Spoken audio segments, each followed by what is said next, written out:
안녕하세요. 차트에게 쭈니입니다. 반갑습니다. 유후 반갑습니다. 어, 오늘은 2019년 보시죠? 네, 9월 3일 네, 화요일입니다. 오전 12시 13분이네요. 오늘은 저번 시간에 이어서 대파동을 그어봤죠. 오늘은 중파동하고 소파동을 긋는 연습을 한번 해볼까 합니다. 자, 오늘도 저번 시간에 이어서 차트는 뭐냐면 해외선물이에요. 해외선물에서도 금속인 골드. 여러분 금 좋아하시죠? 저도 금 좋아합니다. 그래서 골드 차트를 한번 갖고 와 봤고요. 자, 여전히 저는 60분봉이죠? 60분봉 1시간 차트를 기준으로 해서 말씀 드려볼 겁니다. 자, 데이터를 끌어와 볼게요. 60분봉이라서 그런지 뭐 많이 끌어오진 거는 아닌 것 같아요. 그죠? 여기도 왜 그런지 모르겠지만 저번 시간처럼 2014년 4월 14일 부로 해서 차트가 좀 엉망이죠? 자, 차트가 엉망인 부분은 좀 넘기고요. 넘기고. 사실 뭐 이쯤 되면 뭐 어느 정도 보이긴 시작해서 읽을 수 있긴 한데, 저번 시간에와 마찬가지로 좀 읽을 수 있는 구간을 볼 건데, 뭐 이쯤 볼까요? 이쯤 봐도 될 것 같아요. 뭐 갭상승, 갭하락 뭐 이런 거 중요하지 않으니까 고민하실 필요 없습니다. 저희가 보는 건 일단 이쯤부터 보기 시작해 볼게요. 이쯤 보면 최고가 여기인데 그죠? 최저는 여기 있으니까 대파동 그어라 하면 이렇게 그으면 되죠? 저번 시간에 분명히 이런 식으로 배웠어요. 그죠? 그리고 현재 보인 시점에서는 여기가 이제 최저점처럼 보이는데 이게 대파동이죠. 그쵸? 대파동 조금만 더 그어볼까요? 바뀌었네요. 그죠? 갱신이 됐어요. 더 내려갈 것이냐 올라갈 것이냐 뭐 올라갈 것처럼 보이긴 하는데 그쵸? 올라 또 내려가기도 하고 그럼 대파동 또 나오죠. 계속 나옵니다. 그죠? 대파동은 계속 나와요. 이쯤 되면 대파동으로 보여지죠. 더 내려가 갈까요? 예. 그렇지만 또 바뀌죠. 자, 이제 대파동을 긋는 건 어렵지 않다라고 느끼실 것 같아요. 이런 식으로 그으면 되는 거니까. 자, 그러면 대파동 조금만 더 그어 볼게요. 물론 지금 이 부분 같은 경우는 이 부분을 퉁 치면 이렇게 글 수도 있고 또는 이렇게 글 수도 있겠죠. 퉁쳐서 대략 이 정도 잡고 이렇게 뭐 중요하지 않습니다. 뭐 바로 이렇게 그어도 상관은 없어요. 그리고 차트는 상대적이다 보니까 또 커졌죠. 차트가 대보던 그어라 그럼 이렇게 또 걸 수 있죠. 현재는 이 정도까지 긋고 다시 올렸다가 또 내리고 뭐 지금 이런 상황인 거죠. 차트는 이래 그죠. 그런데 또 흘러가 보니까 또 갱신이 됐죠. 자, 이렇게 우리가 이런 식으로 저번 시간에는 대파동을 그었단 말이죠. 자, 그럼 여기에서 대파동을 긋는 방법 중에 하나는 중간에 고점과 저점을 연결을 하는 건데, 연결함에 있어서 중파동하고 소파동은 무시를 하자라고 얘기를 했어요. 자, 근데 이제 중파동, 소파동을 그어야 되는데 아마 한두 달 전인가? 모르겠어요. 2, 3개월 전인가? 제가 무슨 말씀 드렸냐면 아주 큰 흐름을 읽기 위해서는 대파동이 필요하지만 실질적으로 우리가 매수나 매도, 진입을 하기 위해서는 중파동이 중요하다. 대파동보다는 중파동을 위주로 좀 보시는 게 맞다. 아주 큰 흐름을 위해서는 대파동이 중요해요. 여전히 상승을 할 가능성이 높냐 또는 하락할 가능성이 높냐를 판단하기 위해서는 대파동이 중요하고 이제 그 외적으로 좀 세세하게 디테일을 살려서 본다 그러면 중파동이나 소파동이 중요해지겠죠.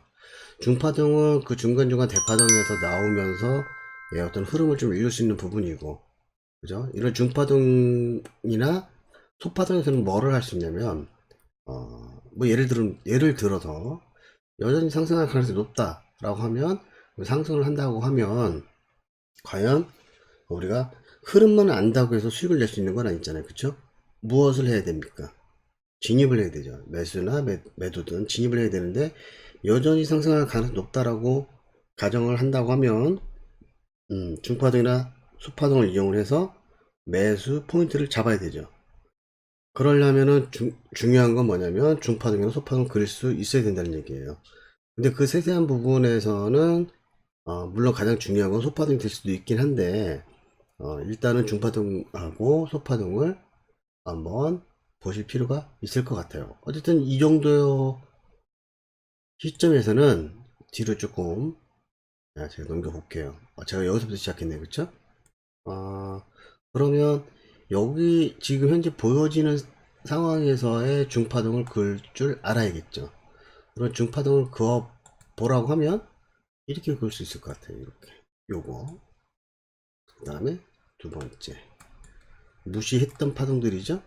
세 번째는 요 정도도 약간 퉁칠서 그릴 수 있겠죠. 자, 그러면 어떻게 그릴 수 있냐면 이렇게 그릴 수 있을 것 같아요. 중파동 그려라 하면 대략적으로 근데 여기 지금 현재 보여지는 이 부분 어떤가요? 급등하다가 다시 급락을 하는 그런 상황이죠. 자, 이런 상황도 파동으로 보긴 힘들죠. 왜요? 급한 파동이니까. 하지만 무시하기는 힘드니까 그림은 그려 놓을 수는 있는 겁니다. 파동으로 인정하지 않더라도 사이즈별로 보면 중파동으로 볼만하다라는 거죠. 그 다음에 중파동일 만한 게 사실 여기 중파동 넘어섰죠. 지금 현재 그려지는 건 중파동 좀 넘었어요. 이것도 대파동으로 볼 수 있죠. 그러니까 대파동에 그러니까 제가 예전에 아주 크게는 이런 식으로 말씀드렸단 말이에요. 대파동 있고 그죠? 대파동 있고 그 다음에 중파동 있고 그 다음에 소파동이 있어요. 근데 얘보다 더 큰 거. 그래서 굳이 이름을 붙이면 뭐 극대파동이 있다 라는 표현을 좀 썼고요. 얘보다 좀 더 작은 거. 그래서 뭐 극습파동이 있다. 뭐 잠깐 얘기하고 넘어갔어요. 뭐 그닥 중요한 게 아니라서. 근데 지금 같은 경우라면 얘가 보시면 지금 이것도 따지고 보면 대파동이란 말이에요. 파란색으로 다시 그려볼게요. 자, 파란색으로 이것도 따지면 대파동인데 자, 녹색으로 그려보겠습니다. 그러면 얘는 어떠냐? 극대파동이라는 개념인 거죠. 극대파동. 그래서 이거 뭐 극대파동 극습파동 이거에 대한 분류가 사실은 크게 중요하진 않아요. 제가 이제 저번 시간에 말씀드렸지만 사실은 이제 파동은 사실은 선으로 걷는 거는 큰 의미는 없어요. 근데 많이 이제 차트를 보시지 못한 분들을 위해서 선을 긋는 거일 뿐이지 선이 의미하는 말은 크게 중요하지 않아요. 이제 중요한 건 이 대중소를 구분하는 것도 사실 크게 중요하지 않은데 중요한 건 이런 어떤 파동 구분을 좀 하면서 어떤 거를 우리가 구분을 할 수 있어야 되냐면 이런 거죠. 예, 얘기 많이 했죠. 전고점 전저점에 대한 거를 긋기 위함인 거예요. 파동은 저점이 됐죠. 이제 전고점 전저점을 구분하기 위해서 우리가 파동을 뭐 대중소 그 다음에 좀 더 큰 거는 뭐 극대파동 얘보다 좀 더 작은 걸 뭐 극소파동이라고 이렇게 표현만 하는 거일 뿐이지 뭐 사실 의미는 크게 중요하지 않아요. 근데 이제 대파동이다라고 하면 아주 큰 흐름이죠. 뭐 물론 당연히 극대파동도 마찬가지예요. 아주 큰 흐름을 우리가 이제 인식하기 위해서 이렇게 얘기를 하는 거고 중파동이나 소파동 이런 애들은 뭐냐면 우리가 아까도 말씀드렸지만 진입 과연 어디에서 대파동 극대파동에서는 큰 흐름이 여전히 상승할 가능성이 높다라고 판단이 됐다면 어떻게 진입을 할 거냐는 거죠. 올라가는 상황에서 여기서 이렇게 진입을 할 거냐 아니면 여전히 큰 흐름은 오르겠지만 올렸다 내렸다 올렸다 내렸다 하다가 내리는 척 하는 이런 구간에서 매수를 해서 다시 올리는 건지 큰 흐름은 올라가는 거니까 어떻게 진입할 거냐면 이런 데에서 구성되어 있는 것들이 대부분 중파동이나 소파동이다 라고 볼 수 있는 거죠.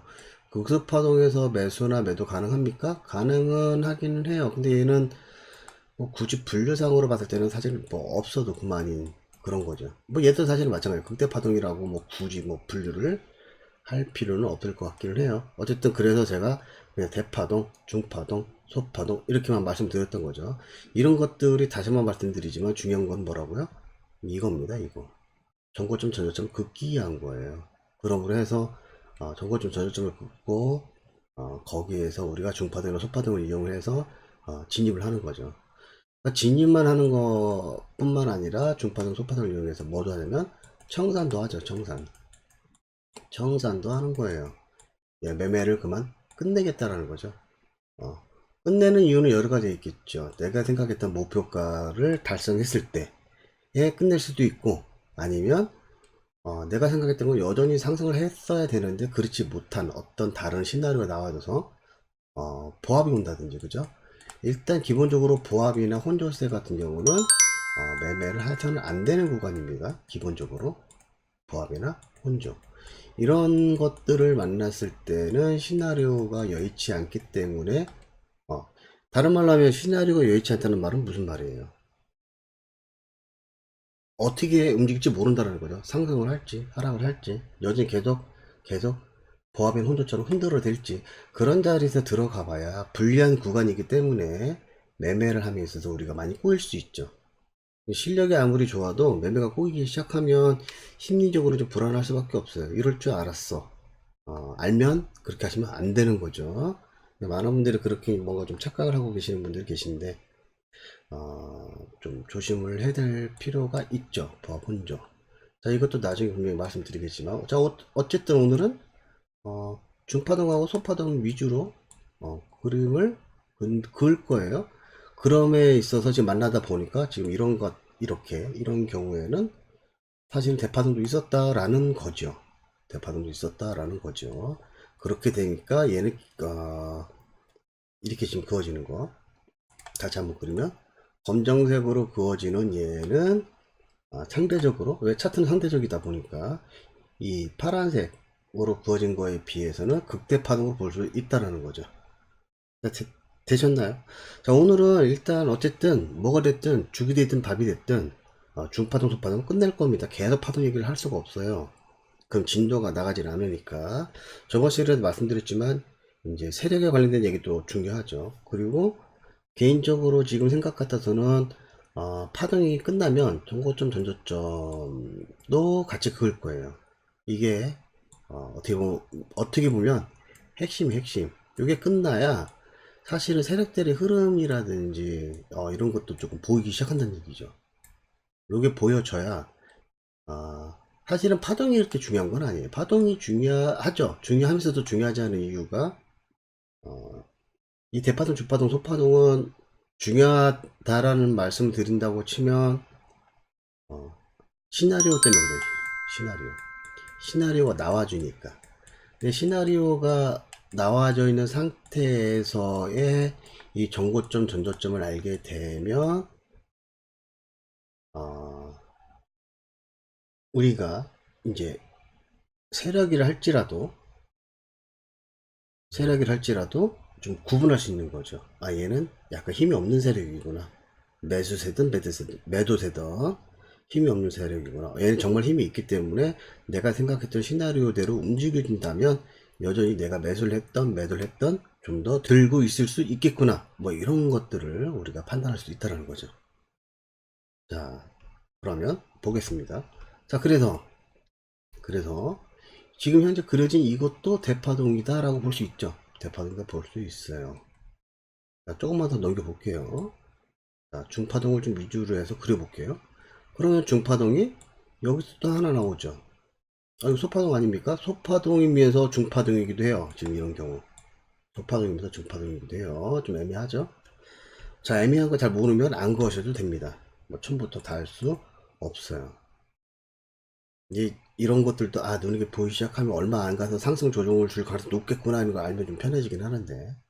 자, 아무튼 그래서 아까 제가 여기 하면서 이제 또 올라가겠죠 라고 얘기를 했던 게 이 차트를 외워서 그런 게 아니에요. 저는 외우질 않아요. 차트를. 이런 어떤 흐름들이 눈에 보이기 시작하니까 올라가겠다 일단은 좀 더 올리겠구나 뭐 이렇게 하는 거죠. 그러면 이제 차트가 어느 정도 읽히면 편해지죠. 그럼 대충 어느 뭐 이런 데 매수 이렇게 해서 그런 상황에서는 여유치 않았네. 재수 없어 봐야 본절이란 말이에요. 본절 할만하잖아요, 그죠? 아무튼 그래서 이제 중파동은 여기서 여기까지는 대파동으로 가는